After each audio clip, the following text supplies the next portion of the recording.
Right, yeah. And I've started a book that my buddy let me borrow called The Infinity Key, The Immortality Key. And it's about how religious ceremonies and rituals, like way, way back in the day, were all basically powered by hallucinogenic drugs.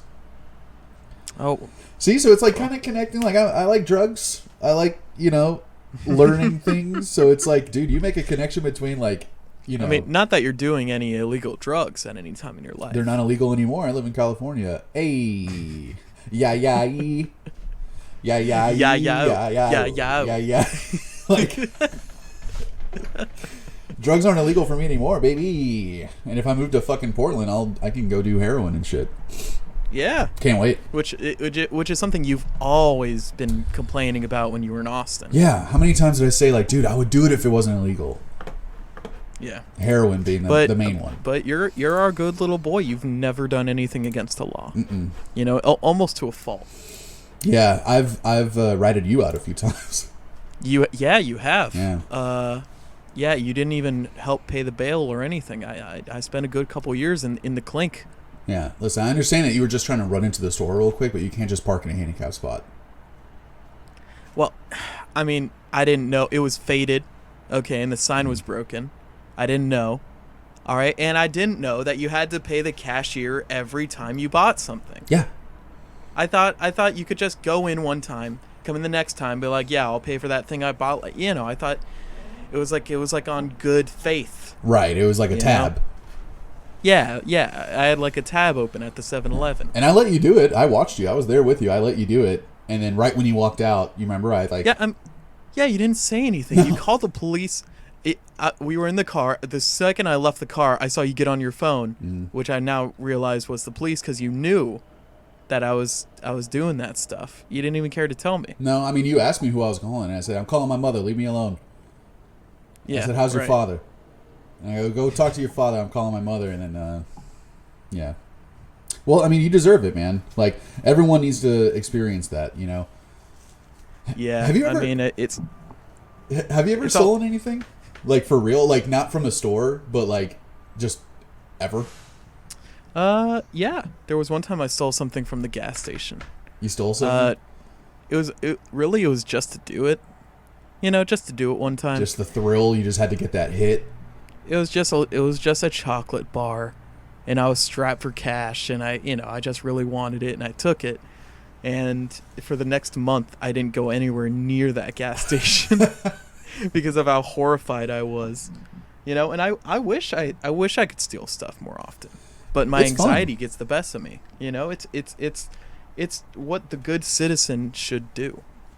Yeah, it's fun to steal. I'd say that to kids all the time. I've never. Go ahead.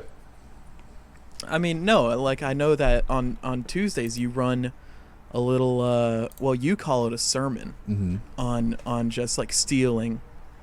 And which is weird because you love the law so much. You're just ready to rat all these kids out as soon as they do it. Yeah, I think I love the law a lot. I mean, the law is my mistress, but also even more, I like getting people in trouble. That's just so much more. You do. I get a lot out of that. And you keep, like, every other day you tell me, I got 107 brownie points. And I keep trying to tell you that, like, brownie points aren't real and you can't add them up. But you keep doing it. I mean, the exchange rate, 100 brownie points is like 50 Lucas bucks. Yeah. Then I get to use that everywhere. Yeah. That happens at most major retailers. Is you can use that. Yeah, that's kind of like I stole one thing my whole life. Yeah. Yeah, I was like 4 years old, and I remember it like this. It's like. That's how much it stuck with me because of how bad I felt. I was leaving a friend's house when I lived in St. Louis, and on the way out on the kitchen counter, there's this little rubber, caricature or action figure of Bugs Bunny. And he had like a little stand on it, So it was just kind of like it wasn't it wasn't meant to be played with. It was like something that you put on the shelf, and I saw it and just like didn't even think twice about it. As I was walking out, just snatched it. Put it in my pocket. Came home, I was kind of messing with it, playing with it, because you could kind of like pose it and all this stuff. And I remember my parents asking me, "Where'd you get that?" And I said, "Oh, fucking Jimmy Gagoots gave it to me." And they were like, "Oh, okay." And I just never told them that I stole it, and I felt horrible. Yeah, I mean that's the kind of thing that you kind of know the whole time is bad. Mm-hmm. You know, like no matter how young you are. It was a crime of passion, though. Yeah. Hey, what's your address again? 1234. Jimmy the Dean. Jimmy, 1234 Jimmy the Dean. Yeah, Avenue. Parkway. Avenue. Yeah. Avenue. Okay. Yeah. Still. Yeah. All right. Cool. Yeah, apartment. Oh, you don't want to know the apartment? Oh. No, they'll just go through everyone. It's all right. It's 69420. Nice. How'd you snatch that? It was some bullshit number before, and I just fucking changed the sign and put 69420 on my door. I didn't know you could do that. Yeah. I mean, I don't know if you can. I did it. Well, it must be legal because you know about every single law on this good green earth. Yeah. It's legal. I changed cool. the street number. You know, it used to be some bullshit. And I was like 1234. That's way easier to remember, and I spray painted over it. All right. Well, you'll be getting a visit from Jimmy Gagoots. Okay. His name was, I believe. Okay. He's an FBI agent now, and he's coming with the squad. So hopefully, y'all can have a cool little reunion. Cool. Yeah. I found something in my pocket just now, and it's like, I don't. Is it the Bugs Bunny figure? I can't tell. I wish. I can't tell what it is, but it smells kind of. It's like crusty, and it smells sweet. But for all I know, it's dog shit. You stuff a lot of dog shit in your pockets? I mean, when you're walking along the beach of California? I gotta pick up after my dog sometimes. I don't always have somewhere to put it. Right. So I raw dog it into my pocket. Yeah. Right. Don't judge me. No judgment here. Okay. You know, at least you're not eating it anymore. I sensed a little I might eat this. It smells sweet. Well, and it's got a good texture. It's kind of crunchy. I guess I can't physically stop you. It's just, I don't know what that is. I'll taste it later after the show. All right. Yeah. Speaking of the show, what's up, guys? Welcome to another episode of the Earbuds Podcast. I am your co-host, Brett Hanrahan. With me, as always, is my bud, Lucas Indrikovs. Lucas, stuff that stuff in your pants, Indrikovs. We got another great episode for you this week. We got "'Cause I Love You" by Lizzo. And 'Cause I love you. And bringing you this episode is the Pod Couple of Oddcasts. That's us. Which we've been trying that out for a while. We're embracing it finally. And well, honestly, I don't know about it this week because someone called us on me. Someone called us the Odd Couple of Podcasts. Oh, that's and pretty I corrected them, but I felt wrong correcting them. Yeah. So I don't know. Maybe the Odd Couple of Podcasts. Maybe we could try that on again. Let's try on that hat. That's fine. It's old hat, but we can try it on. All right. And I brought the album this week. I'm a big fan of Lizzo. I almost saw her live at ACL. Alive? But I almost saw her live at Austin City Limits. But unfortunately, I nearly passed out the day before. And when we got there that day, there was so much dust that I was literally unable to breathe.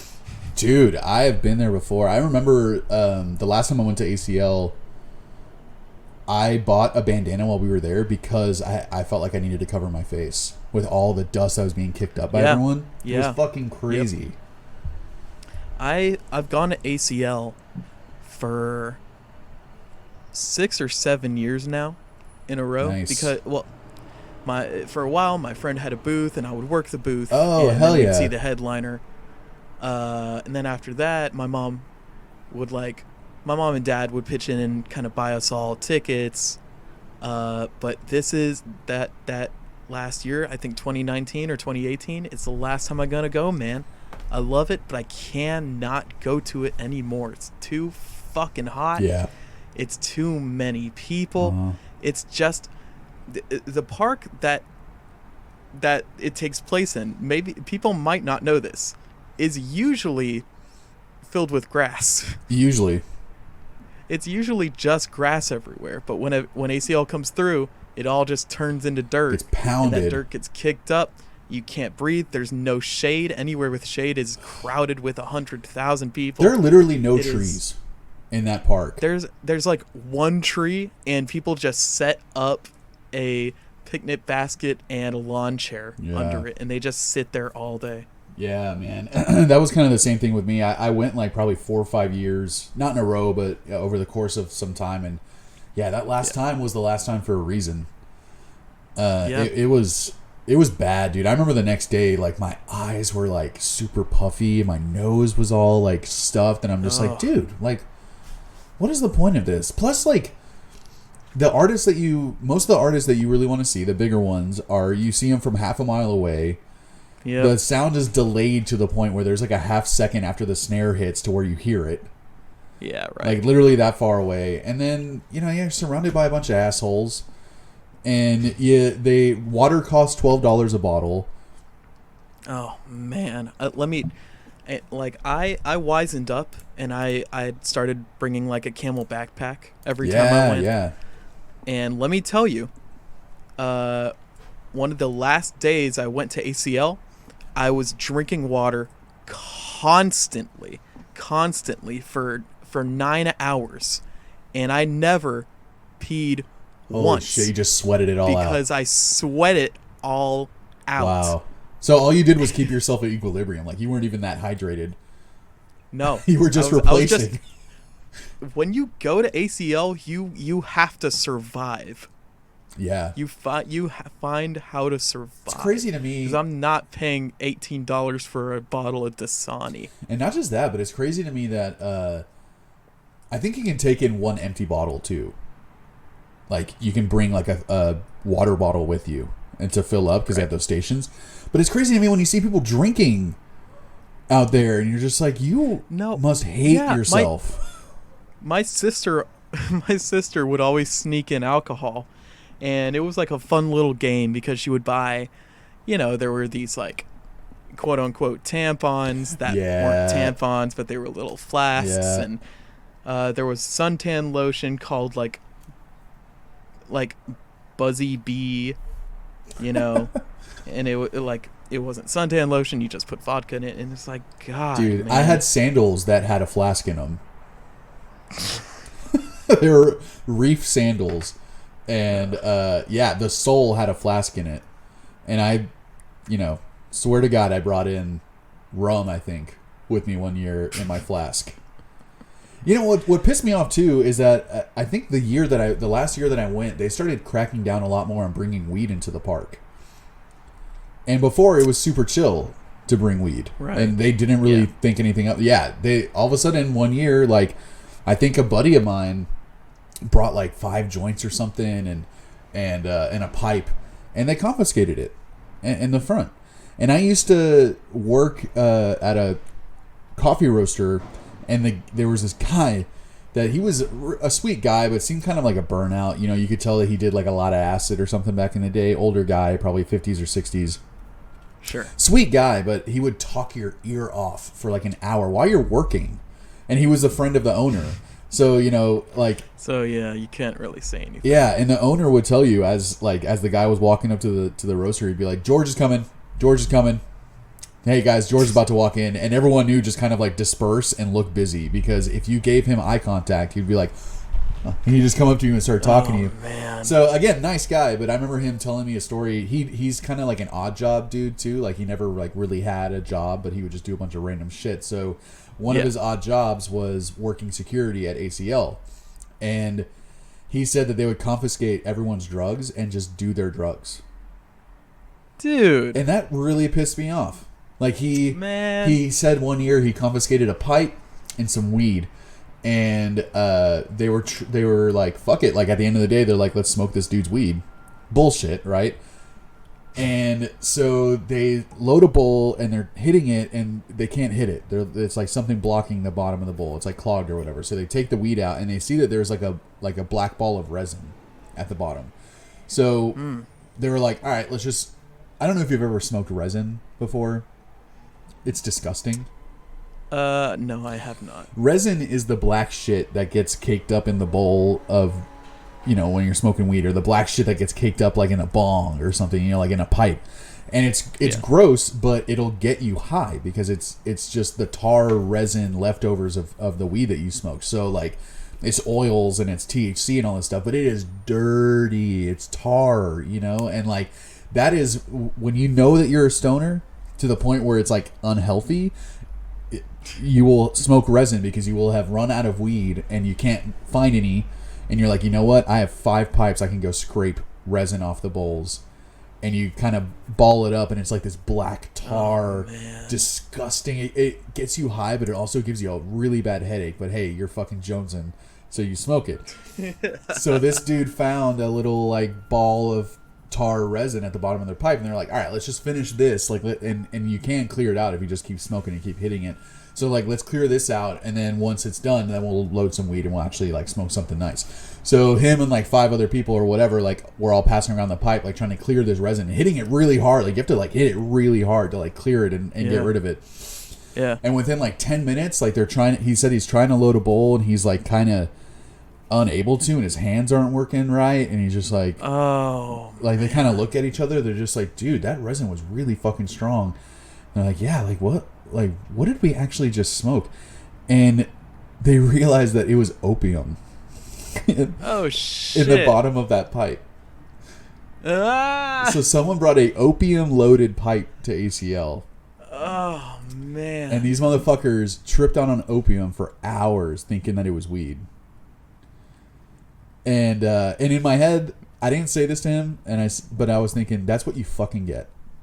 Well, yeah, I mean, I was thinking the exact same thing. You get what you fucking well, deserve. don't go smoking random people's pipes, dude. Yeah, don't confiscate my weed to then fucking smoke it later. Like, that's fucked up. Yeah. So you were gonna see Lizzo at Austin City Limits, but yeah, I was gonna see Lizzo, but then I vowed to never go there again, Fuck. and I missed her. I think she was on day 3, and it.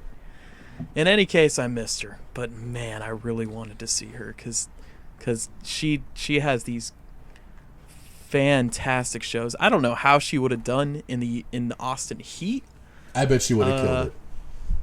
But I bet she would have killed it. Like if she was like one of the headliners, I think she was like second to last in headlining when there's like 4 people left, right? Yeah. She would have had a massive crowd. I could be too. remembering wrong, but yeah, when it gets dark and stuff, that's a good time to drink. It is. And that's the only time it's comfortable to be at ACL.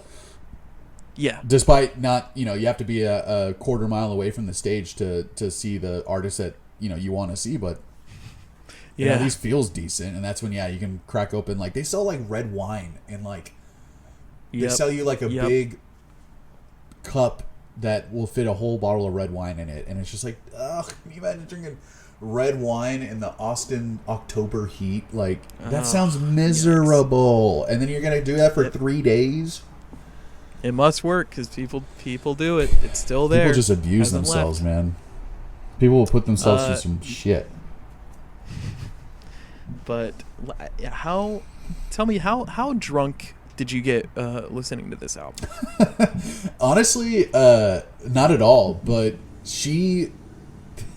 this is a good record, man. I never. I'm so glad to hear that. The only thing I knew by Lizzo before listening to this stuff was "Where the Hell My Phone." You know that song? What? She had I think it was Brittany that showed me this song like years and years ago. She had a song called "Where the Hell My Phone," and I thought she was kind of a joke, but she was funny. And the song's like, "Where the hell my phone? Where the hell my phone? How am I supposed to get home? Where the hell my phone?" And it's just a drunk girl at the end of the night can't find her phone. And Right. it was a funny song. I haven't heard it in like 5 years, but I remember thinking like, okay, that's cute, that's funny, and I thought she had a good attitude. So I never really listened to her since, but I mean, obviously she's blown up since then. Oh yeah. And Oh yeah. so I see her all over the place, but I never really listened to her music. I knew that she could play flute, which I thought was pretty cool. Yeah. Yeah. But man, the opening track really blew me away the first time I heard it because I had no idea she could sing. Really? Yeah, I thought she was just a rapper. Oh man, no, yeah, dude. She can belt it, and She has an amazing does. voice. she belts it for most of this record. Yeah, I'd say. she has a really, really good voice, and I had no idea going into it. Yeah, I think I heard like Juice from this album, and that was about it. And so it was really cool going into this record, and just like the first thing that happens as soon as you hit play, just, I'm crying. Yeah, Cause I love, and then some bombastic, so cool. it's like it's almost rocking. Yeah, totally. You know, with these horns and this kind of like trap beat, and it's just very epic. And then she has that classic, hip hop verses on that song that has a little Yeah. blink, blink, Never blink, been in love before. What the fucking feelings, yo? blink, blink. The very simple piano line. Kind Yeah. of reminded me of Amy Winehouse at times. Yeah. A little bit. I was getting like Amy Winehouse vibes on that song, and yeah, it was a very pleasant surprise. Like I thought I was gonna go into it just thinking like female empowerment, braggadocious hip hop, female hip hop singing music, whatever. I don't know why that was so hard for me to say, but that opening track, like really, I was just like, it got me even more excited to listen to the rest of the album because I really, really love "Cause I Love You." Like that, her voice is amazing. Yeah. Yeah. And she knows it. She knows it, dude. She has. I told you last time when you were talking about listening to this record, like her attitude is so sexy to me. She also just has this charisma about her that you can't, like, It's you infectious. can't hate her. Oh yeah, You know, it's just so, like, she seems like she's having so much fun with it, and she believes every word she's saying. She doesn't take herself too seriously. You know, she can be goofy about it. But just she has this this maximum confidence about herself that I don't know where she learned that. But I'd like to go wherever she realized that. I'd like to figure it out. yeah. too. I'd like to go to that school, man. If we're all as confident as Lizzo is, we'd all be killing it in life, you know. And that's the thing too. Like you realize that confidence really does trick people into. It's not. I mean, a trick is a maybe a harsh way to put it, but like if you're confident, people will find you attractive. Confidence is attractive, Right. I mean, too much into being like egotistical. right? Is a little, but it seems like Lizzo is a little egotistical, right? But in a you can't be this playful way. confident. But yeah, in a playful way, she could still kind of poke fun at herself. Yeah. She can still kind of get goofy and not take everything so seriously. She's confident and she can be playful and like maybe make fun of herself a little bit or maybe just not take herself that seriously. And it is infectious, man. It's the same thing as like No Name, where you listen to her music and you're just like, God, I want to be that cool. Like Lizzo just seems fucking cool as shit. Right. Yeah. I feel like if I don't think I'd be able to talk to Lizzo in person. It'd be intimidating, right? It'd be intimidating. But she seems like she'd be so she would warm and definitely, welcoming. I feel like she would like totally lead the conversation and like, just be everywhere talking to like 8 people at once. Mm-hmm. And she'd probably make you feel really good about yourself. Is the feeling I get. And she'd probably fucking hit on you and make you feel awesome. That's what I imagine when I'm alone and I got some time to myself. Me too, man. Honestly, like there's I follow this guy. I mentioned him before on a previous episode. His name's DJ Academics. I follow him on Instagram, and he's kind of like the TMZ for rap. And he'll post photos of Lizzo all the time, like those kind of risque photos that she takes of herself. And he's doing it tongue in cheek because his captions will be something like, you know, what do y'all think of our queen Lizzo? You know, like, is she the baddest in the game right now or nah? And the comments are just so fucking mean, man. And are they really? They're really, really mean. Like, the comments that these guys leave are just like, disgusting, take this down, I don't want to look at this, blah blah. And I'm just like, look at you, motherfucker. Like, what are you, like, you know, oh, you're so goddamn attractive that you can't look at this beautiful person and just accept them for who they are? You gotta, like, be an asshole about it. And it just really bothers me, and it makes me like her more. Yeah. Like, she doesn't deserve because that. I bet she's probably been facing that stuff her whole life. Her whole fucking life, man. And she and doesn't so she's seem probably callous about it, you know? No, I think she's fought it tooth and nail her whole life, and she's learned to she's built up the strength to kind of, you know, ignore what people say like that and just kind of be herself, you know. But blame it on the juice, man. Blame it on the juice. Good song. Good song. I feel like Juice, that part where she goes, yeah, yeah, yeah, yeah, that, I think, when I first heard it, I don't know if you remember this song. You probably don't remember it by name because I had to look it up, but it's a singer in the 90s called Crystal Waters. She had a song called Gypsy Woman, and it was kind of monotone, but she would be like, she woke up in the morning and she's homeless. Yeah, she's homeless. And the chorus was la da dee, la da dow, la da dee, la da dow, la da dee. And I'm just like, oh shit, like Lizzo's calling back that song. And I thought that was really cool because I used to love that song when I was a kid. And do you really think that, or like, because I mean it's probably just an ad lib vocal thing. Okay, well here's the thing. I looked it up because I was like, she has to be like homaging or, you know, spoofing it or something. And I looked it up, and actually, she has been accused by this other singer called CeCe. Oh man, what's her name? CeCe Peniston. And CeCe Peniston has accused her of ripping that off from her, and her song was "Finally" was CeCe's song in the 90s. Finally, it has happened to me. I found out your face and I just cannot hide it. You know that song? Another kind of dance song from the great fucking song.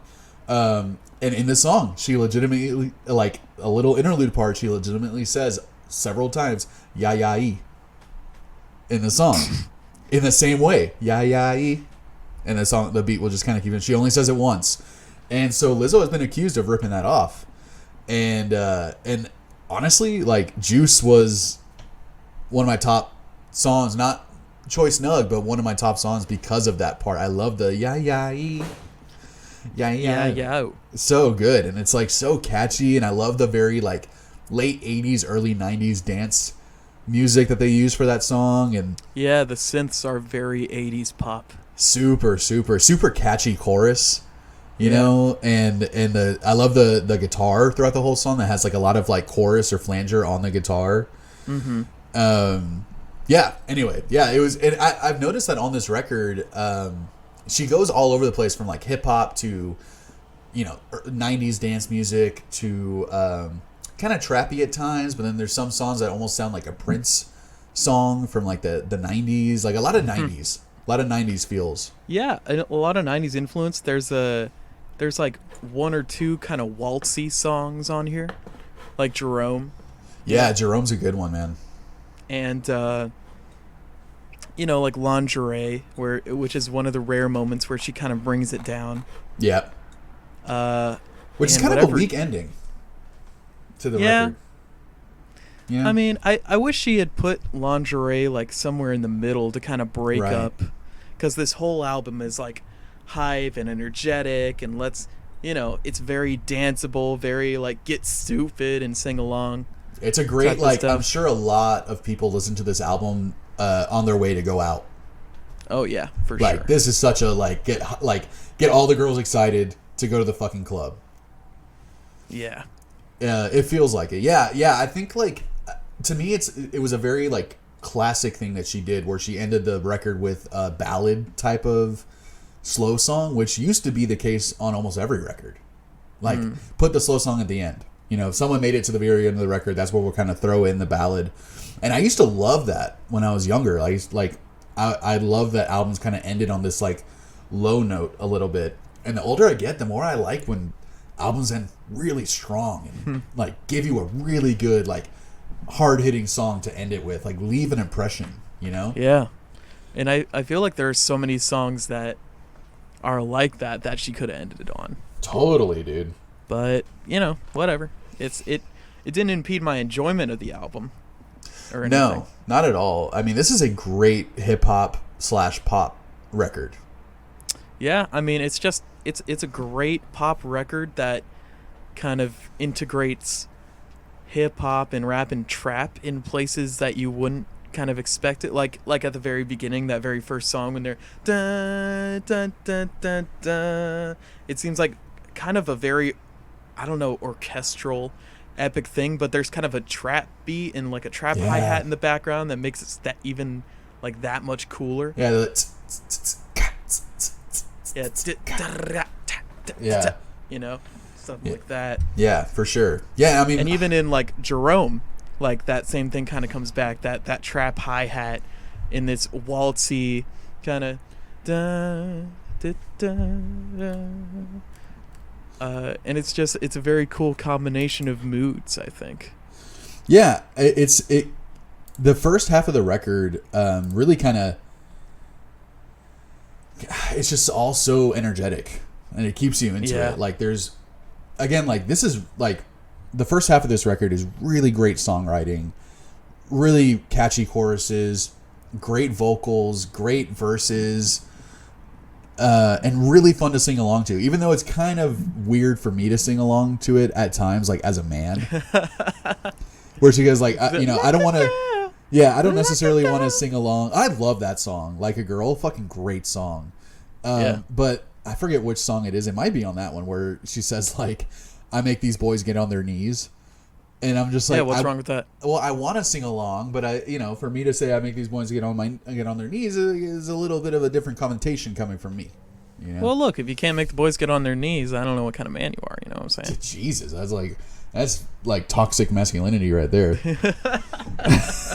in a sense. But hear me out, Jerome. Is that not Creep? That music in it? Creep? Yeah. By Radiohead, that is Creep. I don't.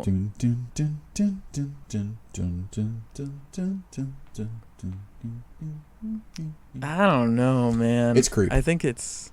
I don't see that at all. Well, you'd be wrong. It's okay. I think it's great, but that is the melody of Creep. You can sing Creep to it. You think Lizzo is like stealing ideas from Radiohead? You think Radiohead's one of Lizzo's influences? I don't think stealing. I think Radiohead was an influence on the person who wrote that song, which was actually the X-Ambassadors wrote the music for that song. Oh, really? Yeah. So I think they were definitely influenced by Creep, which Creep rips off another song too. Like, Radiohead has been accused of that. But I looked it up, and Lizzo does like Radiohead. Like, there's an article about like Lizzo's favorite Radiohead album. And she mentions OK Computer, and guess what song is on OK Computer? Not Creep. Creep's on it, buddy. That's on Pablo Honey. You're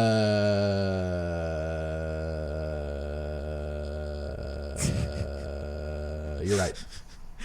But clearly she listens to Radiohead, all right? Right. So, and if you listen to Radiohead, you've heard Creep. You know at Creep, least. for sure. Man, Pablo Honey's a great fucking record. Whatever, man. Whatever. Hey, I'm not throwing any shade or anything. I'm just saying, like, when I listened to it, I was just like, oh. And then, also on that song, the yeah is like from Kanye, I think. The yeah? Yeah, the yeah samples. Yeah. Thing, like, I think that's Kanye. I thought that was just like her producer or whatever. Well, it's like nothing's original, right? Like, you can, if you go down enough down the rabbit hole, like you're gonna find someone else that did the exact same chord progression and had the same ideas that you did and everything. And it's not necessarily music plagiarism, but it is just kind of like, I mean that part in Jerome, which by the way is one of my choice nugs. Oh, I love. I kind of thought that might be one of them when I heard it. I love Jerome. Her vocals are amazing on it. It's super. It's very personal lyrics. Yeah, I love the rhythm of the verses, where it's just kind of very like da da da da da da da da da da. Like it seems like very basic, but for some reason she like kind of emphasizes each note.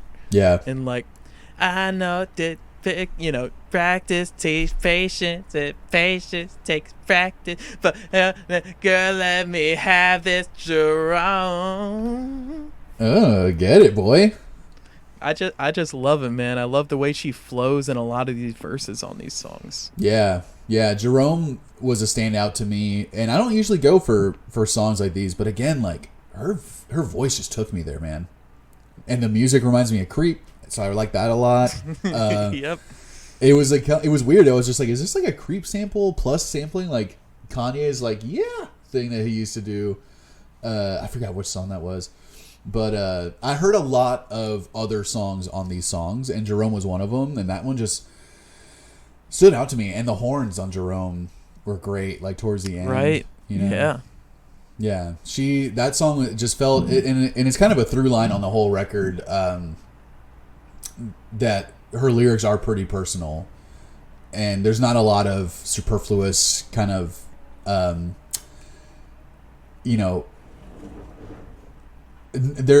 most of her lyrics have substance.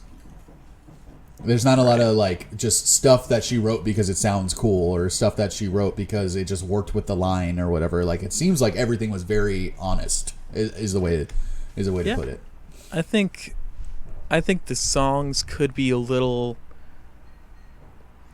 I don't know. You expect a pop album like this to have a lot of kind of cheesy love songs and stuff. Yeah, just vapid. Yeah. Hit me, baby, one more time. She makes everything her own, and everything she talks about is like her experience with it and her point of view. And she has a lot of empowerment songs, which could very easily be very cheesy, and I think some of them are. But it's hard not to.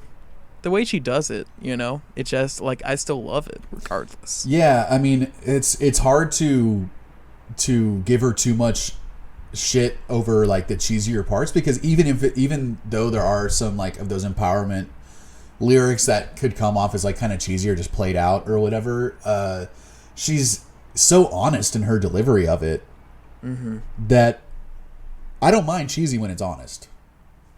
Right. What was Jerome was one of mine. What was one of your choices? One of my choices was Heaven Help Me. Which is the second to last song on the album. Okay. And I honestly, like, the first time I went through the album, I didn't expect it, because I didn't remember much about this album. I hadn't listened to it in a while, but like, I love the energy throughout this song, the way she does the verses. The chorus is super catchy, If love ain't dead, I'm gonna kill us, 'cause kill me. Heaven help me. Yeah. Ugh. Great emotional delivery in her vocals, that whole song. Just like more charisma as always. It's just something that I can groove to, man. Yeah. Personally I didn't like it too much. No, I'll be totally honest. I love the bouncy piano and the dun, dun, dun, dun, dun, dun, dun. And it's not the most like layered or produced song on the record. That's kind of where it lost me a little bit. I felt like the music in the second half of the record was not as original. This felt like more of like a traditional pop song, but it has that great trappy beat, like you said, like little snare stuff going on. And I love where she, instead of saying like, "You think you got me hypnotized," she said, "You think you got me dickmatized." I love that. That's iconic. It's iconic. And her playing the flute at the end is super cool, of Heaven Help Me. Mm-hmm. And I love the little bits of guitar throughout this record. Yeah. They pepper it in really nicely. I think in the bridge of Heaven Help Me, there's just a little bit of some distorted electric guitar that's just doing a little, and it just adds on to the song. But like it's definitely Lizzo that wins me over on this one. Yeah. Like you could tell she's just going off. The flow, like super catchy, and it's hard not to bop your head to that. And I thought it was kind of interesting how they had a little switch up at the end. You know, where you get past the that last chorus and it kind of goes to her, I guess, like crying over some organ, and then a whole other vibe comes in, and she does this like last little verse. Yeah, almost like it almost sounds like she's not even really going to the beat on that last part. But it's like a very like straightforward kind of trappy beat with this church organ. So you're getting that and church vibe, I love me my organ. Dude, I do too, and I definitely dig when hip hop artists bring in church vibes to their music. And that's a great way to end it. I love the flute. I love me some flute. Yeah. So that kind of, I would say Heaven Help Me on the second half of the record is my favorite song on the second half, for sure. Okay. For sure. And so you like the first half a lot better than the second half. Does the first half end at like Crybaby, or it ends at tempo? It ends at tempo. Yeah. So is tempo on the first half or the second half? There's how many songs are on this record? 11. 11, and tempo is number 7, so it's a little more than halfway. Yeah. Dude, how am I gonna hate on Missy Elliott? How can you hate on Missy Elliott, man? And Missy was a huge influence on Lizzo. You get 2 features on the album. One of them is Gucci Mane, which was like, whatever. It's a bullshit but feature. I didn't like it. You get Missy to do a pretty long verse on your song, dude. And a great verse, a funny verse. Yeah, an iconic, like a verse only Missy could do. Yeah, tempo. Get it in on the curve. On the curve. I love that so much. I got the curves. And it sounds like a Timbaland beat. It kind of sounds like a Missy beat. Yeah, and Timbaland did all her music as far as I know. Yeah, right. Like, that shit's iconic, dude. Missy is fucking iconic. To get her on a record and to get her to write a legitimately great verse, it's such a huge get. I'm sure she was, like, you knew she was psyched. Like, she even said, like, right before Missy starts going, she goes, Missy! Like, she had to announce it. She's like, I got this fucking girl on my song. She's like, I've been waiting for this one. Yeah, dude. And it sounds like a Missy Elliott song. The chorus, the only thing is the chorus doesn't feel like a chorus on tempo, and that's my main criticism for the second half of the record. Is the choruses felt like verses. They don't stand out a lot, and no they don't, and it bugged me a little bit. I think it was starting after tempo was the first one that I was just like, the chorus doesn't feel like a chorus, and that kind of was the theme for the rest of the record. Yeah, well, they did. It's like they kind of dropped most of the music whenever the chorus came in. Slow songs of skinny hoes, Yeah, and it bugged me a little bit. I thought that was a cool thing to do. Kind of change the dynamics of, what you would usually do in a pop song, where you blast in all the instruments for the chorus, make it the most explosive moment. But tempo was a very different mood for the entire album. Yeah, the tempo, the chorus reminded me of the Whisper song by the Yin Yang Twins. Like, it did kind of drop a little bit, and I dug it. I dig that, but it was like exactly how I feel. Better in Color. I think those 2 songs had really weak choruses. Lingerie had a kind of a weak chorus. Yeah. And I see what you're saying. Yeah, but I cannot hate on tempo. Tempo and Juice were 2 very close choice nuts. Yeah. They were very close to taking the second spot for me, because Jerome was a clear one for me. Well, why don't you tell me what that second one was, you dang dingus? Because I Love You. Oh, my man. What a way to start an album, man. I'm crying 'Cause I love you. Dang, dang, dang, dang. It just comes in so hard. Love that vocal. Love her voice on it. Her voice is amazing on that song. Love the horns. Like I said, it reminded me of a Amy Winehouse type of like neo soul feel to it. I love the "What the fuck are feelings, yo." Like, man, I knew you would love this first song. I was almost scared because I thought you'd be disappointed by the rest of the record. When it went into "Like a Girl," that's when I started getting even though "Like a Girl" is a great song, that's when I started getting a little concerned because that is such. "Because I Love You" is just such a strong opener. Her voice is incredible. That like high thing. Oh my god, it's beautiful, and the music is so bombastic and like layered, and you have this neo soul thing with a trap beat underneath it. It is so original. That high note gives me fucking goosebumps when I hear it. Like, literally like makes the hairs on my neck stand up. And how she like puts some of that grit in her voice when she does it. Her it's just I love it. I love it so much. It's hard not to sing along to it. Oh man. You know, and "Because I Love You" is just such a I didn't want to I was fighting my internal feelings of wanting to make this a choice now because I was just like, well, yeah, the first song is supposed to be like the one that really grabs you, you know? And it's like, well, fuck, they did it right, man.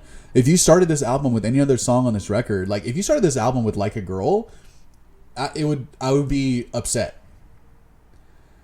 I mean, I think they definitely made it to be the opener, right? Right. It's not like she made it and they were all like, all right, where do you think we're gonna? I don't know. Where do you think we're gonna? Like, I think it was always destined to be the first song that comes out. Starts with her belting it out, explosive music coming in, those verses, those iconic ass verses. Yeah, dude. You know. And just like her in it kind of like breaks the mold a little bit while staying in the mold because she talks about how she never really was into love, which is not something pop stars talk about. But like now this one person has kind of made her a believer, and it's like, I don't know. It kind of like it's a different perspective than you would get from other people, I guess. Yeah, it sounds like she's dealing with the fact that she's like, oh no, I actually care about someone now. You know, like I'm crying because I love you. And it's almost regretful. Like, fuck yeah, because man, once you buy in, you really love someone. Like the fear of losing that is real. You know, and that's what I got from that. She's just like, well, now, great, motherfucker, you made me love you, and now I'm like in love with you and scared to lose you, and I've never had this. She like protected herself from that emotion or that vulnerability maybe in the past, and yeah, man. "Because I Love You" is just such a great song. And that is something that is going to go on playlists. That is something I'm going to listen to all the time. Oh, yeah. That and Jerome, those two songs are just like going to be on rotation for me all the time. I am not going to feel any sort of insecurity or, you know, worried about my masculinity or anything putting that around my boys, you know, like turning that song on around my boys. I'm like, if y'all don't recognize the musical genius of this song, then like I don't give a shit. Nah, man, you shouldn't be hanging out with people that look down on you because you're listening to music like this, you know? Yeah, for sure. Like you don't need those haters in your life. You don't need those haters being your friends. It's 100% true, man. It's the same thing as like when back in the day one of my best friends told me that he loved Lady Gaga and I fucking judged him for it. And I'm just like, really? Lady Gaga? Like, Jesus, dude. Like, because we came from punk and metal, right? You know, and then you're telling me you like Lady Gaga now and Justin Timberlake, and I'll be the first one to admit that I judged him and thought like, what the fuck is going on with this guy? And then, dude, I go back and I listened to Born This Way by Lady Gaga, that whole album last year, and it's incredible. Yeah, I was the same way for most of my life. Like I did that when Carly Rae Jepsen's Emotion came out, and my friend was like, it's like one of her favorite albums. Yeah. And I was like, ugh, Carly Rae Jepsen, this is a pop sing. But like, I listened to that album and it's good, man. It's just fun.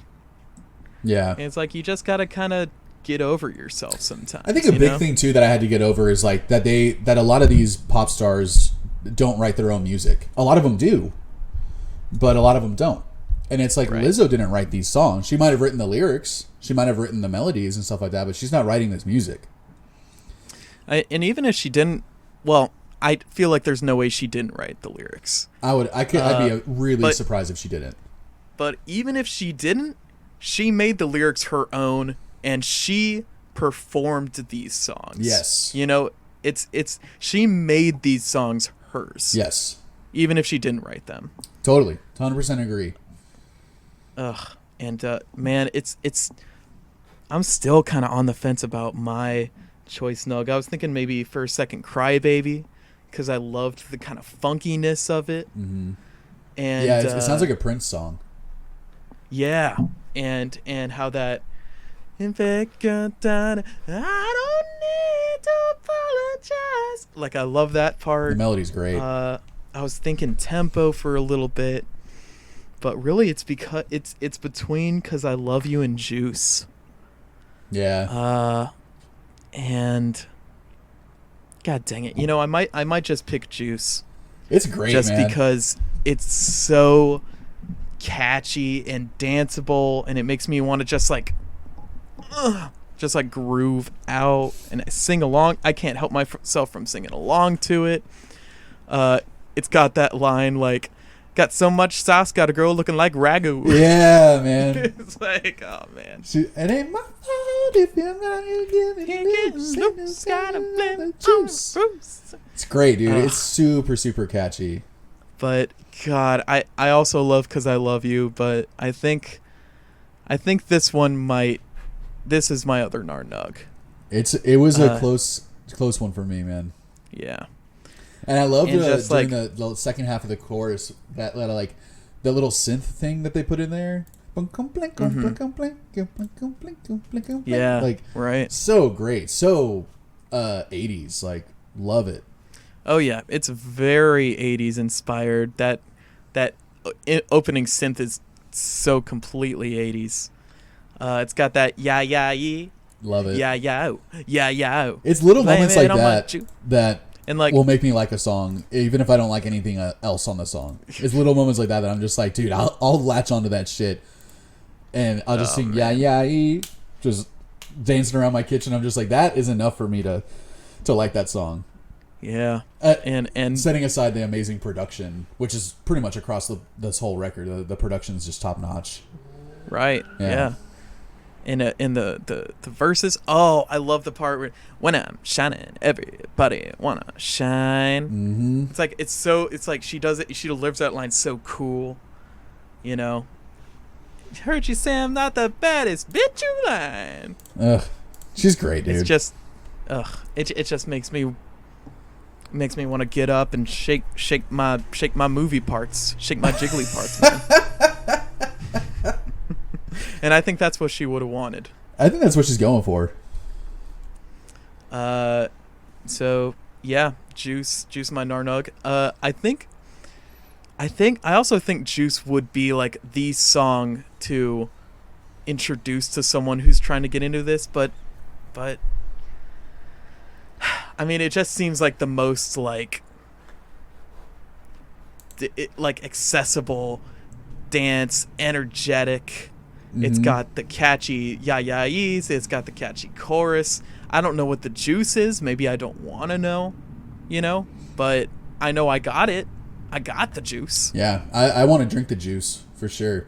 I would say Juice or Soulmate are the Soulmate. Yeah, Soulmate is a great introduction to Lizzo. I think it might be the most like.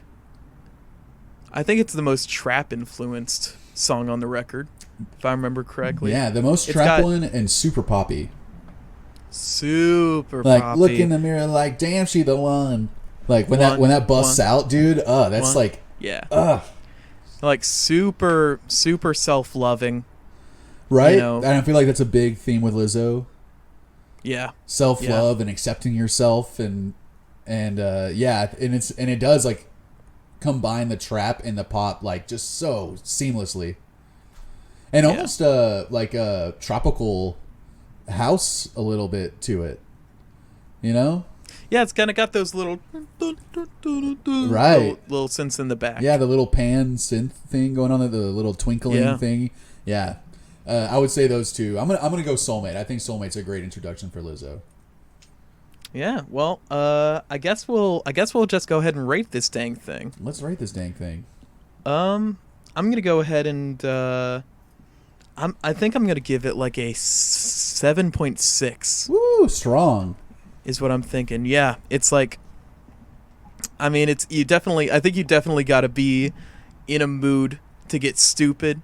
You got to be in a mood to dance. You got to be in a mood to just like lose yourself. This is not an album to listen to when you're like in a impatient mood and like kind of when you're moody, unless you're trying to get yourself in this zone. Yeah, if you're trying to get out of a mood, I could see her doing that for you, you know. But it's such an enjoyable album. I think it could be accessible to a lot of people if they, even people who don't usually like pop, I think will like at least one or two songs on this album. If they just kind of shed their pretense about pop and all that, For sure. I think there's a lot for a lot of people on this record. Yeah. It offers a lot. Yeah. 7.6, man, strong. You fucking like this record. I love this record, man. I can't wait for her next one. And she didn't even have some of her most popular singles on here. She didn't even have Boys, Yeah, those came out on the deluxe. Like Skinny Boys, Inner City Boys. Yeah, that came out on the deluxe edition. What was that other big hit she had that wasn't on this record? I don't even know. Okay. Oh God. Okay. Let me go to her thing, real quick. Good as Hell. Oh, I know that one. Feel good as hell. Yeah, that's a great song. Down. Check my nails, baby. How you doing? Feeling good as hell. Yeah, that's a good one. And she even, she's got an album called Lizzo Bangers, which she doesn't like to talk about for some reason, which has some great songs on it too. She doesn't like to talk about it? Well, she doesn't acknowledge it. That's odd. And I don't think she plays any songs from it ever. That's weird. But it's got some good stuff on it. Yeah, man. I mean, this would have gotten a 7 or above for me if that second half of the record, like after tempo, it just really dropped off for me. Weaker choruses are indistinguishable from the verses, and I felt like to me it felt very much like they front loaded the record in a good way. Like the first 7 songs on this are like all fucking fire, all bangers. They're bangers, all really, really good. And because of that, I like 7 out of 11 songs. I'm gonna give it like a 6.5. All right. And I will say, man, in those first 7 songs, 4 of those are gonna be on constant rotation for me. Yeah, boy. Yeah. And the other ones I will never get tired of, like a Girl, Soulmate, and Crybaby. Even though they're not my favorites, I will never be upset if those songs are on. And I get the feeling that even if someone put on like, I don't know, Better in Color or Heaven Help Me, it's not like you would protest. No, not at all. I mean, Better in Color, I will say I did not like. Oh. There was nothing about that song that I enjoyed. But again, I'm not. If someone just puts on this whole album and plays it all the way through, I'm gonna have fun. I mean, it makes you want to dance, man. It puts you in a really good mood. Like a Girl is so fucking fun to sing along to and to dance to.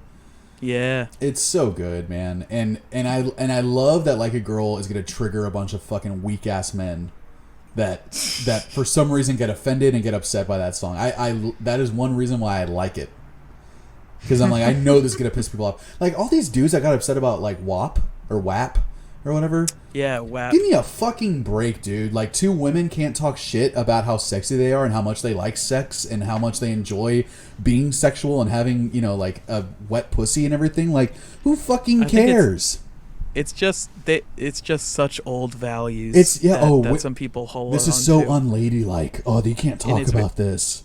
And it's so hypocritical. Hypocritical. Listen to songs about dudes like her hometown getting fucking pussy. Yeah, make that pussy wet like Billy Ocean or whatever. It's just like Frank Ocean. Like no, it was like Billy Ocean. What's his song? I don't know. It is a song that people have referenced that it's like talking about wet pussy or whatever. But it's just like, come on, man. Like that was so ridiculous to me. Even like rappers that I semi respect were upset by that song, like Snoop Dogg. And I'm like, give me a fucking break, dude. The amount of times that you talk about misogynistic, sticking your dick into everything, calling women bitches in every other fucking song, and you can't handle two sexy ass, powerful females talking about their pussies and being proud of that shit. It's just like, give me a break. So I like that. Like a Girl is just like, we're gonna run it like a girl. Like, I'm gonna run for president and I'm gonna put some estrogen in it and I'm gonna do this and this and this. And it's just like, yeah, dude, weak ass, bitch ass men. Like, I hope y'all get upset by that. I mean, they're gonna have a aneurysm listening to this. Yeah, exactly, dude. And that's part of the reason I love it. Yeah, that's part of the reason I love it, man. Shit, dude. Yeah, this was a great record, man. Thanks for recommending this. I probably wouldn't have listened to Lizzo had you not wanted to talk about it. I'm glad, man. I'm glad you liked it. I was on the fence of whether, oh God, like, is he gonna think this is too much? Like, is he? I mean, I love Lauryn Hill. I love Cardi B. I love Megan Thee Stallion. It makes sense that I would like Lizzo.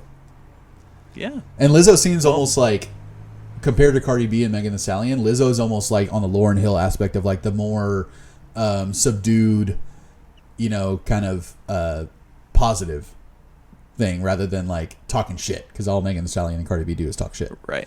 Yeah. But man, what would you rate this episode? You know what? I'm gonna rate this episode 8.9. I'm right there with you, dude. I'm doing an 8.9 as well. That's it's just nice to listen to an album after the new Villager record.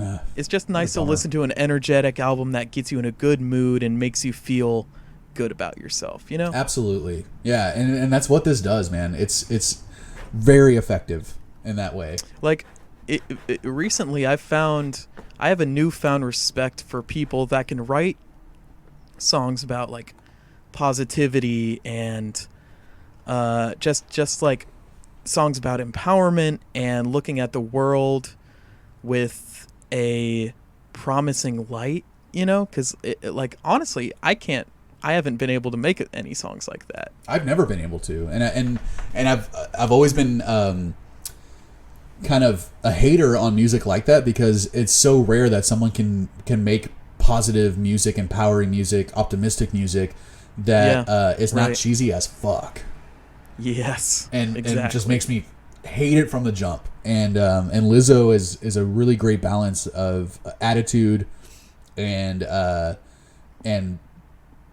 pure confidence, but also vulnerable and playful and super positive. And I love that combination. And that's why I love her as a person. Lizzo, we fucking love you.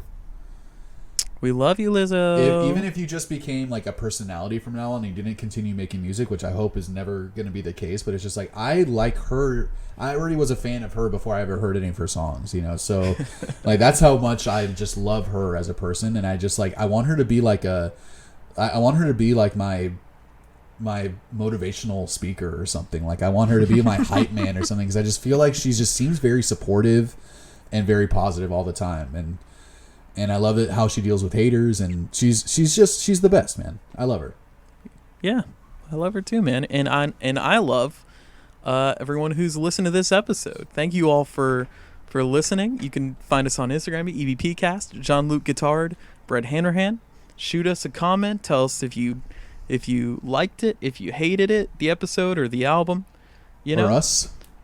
Or us, just personally. Tell your if you have a grudge. Yeah. Get into our DMs and we'll fucking handle it. Yeah, and we'll figure it out. We'll find an alley somewhere and we'll deal with it like men. Exactly, or like women. With swords. I don't know. Lizzo could probably beat my ass. Yeah. Hey, yeah. Just like whatever, man. Swords will be involved in any case. And I'll be wearing sandals. Yup. Just show that's how With confident I am. With a couple shots of rum in them. Yeah, and a couple toenails painted. Yeah. Yeah. Well, buddies, thank you so much for listening. If you like this, tell your friends about this podcast. We love doing this, and we love that we're at least a few people are listening. So we love you guys. Thanks for listening. Stick around. The next episode, I want to keep this kind of motif going a little bit. I want to stay on the female led records, but I want to go on the rock side of it now. So on the next episode, we are going to be talking about a band called Sheer Mag, and the album is called A Distant Call. I thought we were doing the guest episode next. Well, oh fuck, you're right. Yeah, actually, on the next episode, we're having a good buddy of ours on. We're going to be talking about Soundgarden. I think the album's called OK Mega Ultra or something like that. It's Ultra Mega OK. Ultra Mega OK. I think it's their first record, and it's kind of like the one that falls under the radar a little bit. So we're going to be talking about that next. But then I'm keeping this fucking train rolling, buddy. I'm going to say it right now. After that episode, we're talking about Sheer Mag. We're taking a small departure to have a good buddy on, and we haven't had a guest on in a while, and we missed that. And then Sheer Mag, and what's the album called? The album's called A Distant Call. A Distant Call. Yeah. Well, all right, Lucas, this was good. Brett, this was good. Bye, buddies. Bye. And a 3, and a 2, and a 1.